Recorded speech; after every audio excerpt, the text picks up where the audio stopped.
Lab. We are very much excited to provide you professional package feature for our WP replication and load balancer.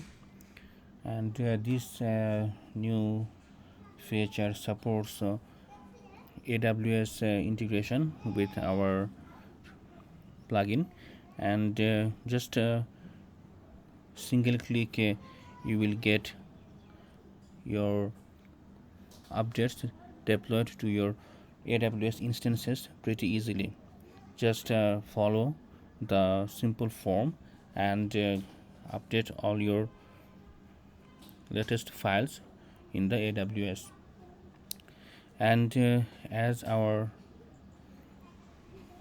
plugin supports the replication and load balancer, and it actually supports the master slave architecture of the MySQL database.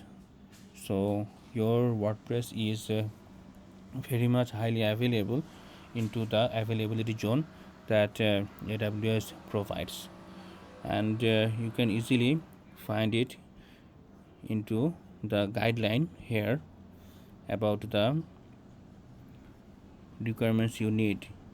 We are currently supports several VPC, and these VPCs are the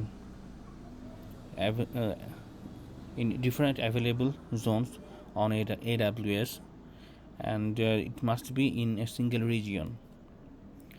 And we are supporting the load balancer of elastic load balancer in AWS, also RDS, and the VPC web servers.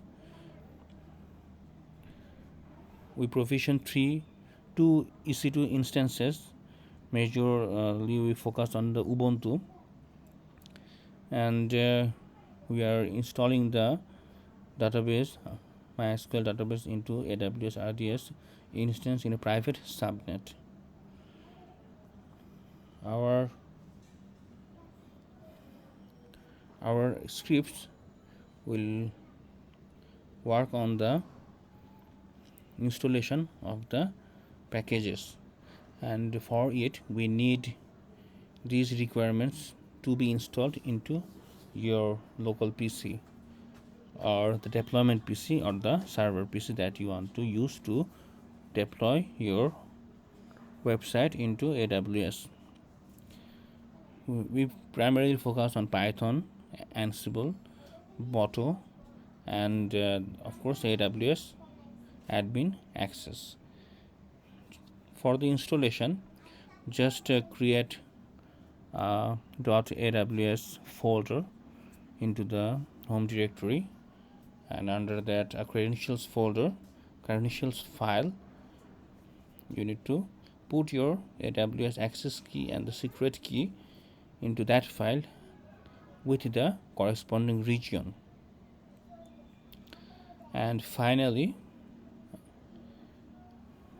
after you submit our form, then run this command into the root folder of your plugin.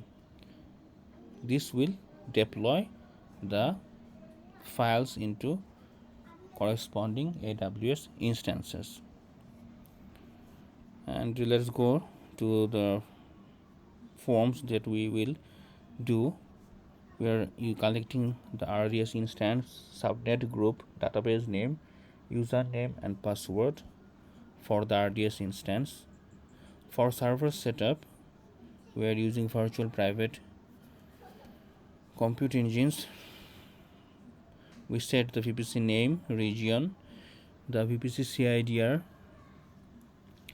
and also for the public EC2 instances we are adding the public CIDR, and as you are supporting 2, we are inputting 2 CIDRs, and for the private CIDR we are adding it the private CIDR, and set the domain name, which time zone our instances will work, we set it here, and for the admin user we set the admin username and the files normal username, and we are deploying the code from the GitHub, and the GitHub username that we will add it here. If you want to use other repositories like GitLab or Atlassian or other, it can be also possible. So this is the new feature. Hope it will help to boost your business. So always stay with Garage Lab and see the details on the product page. So thanks for now. Bye.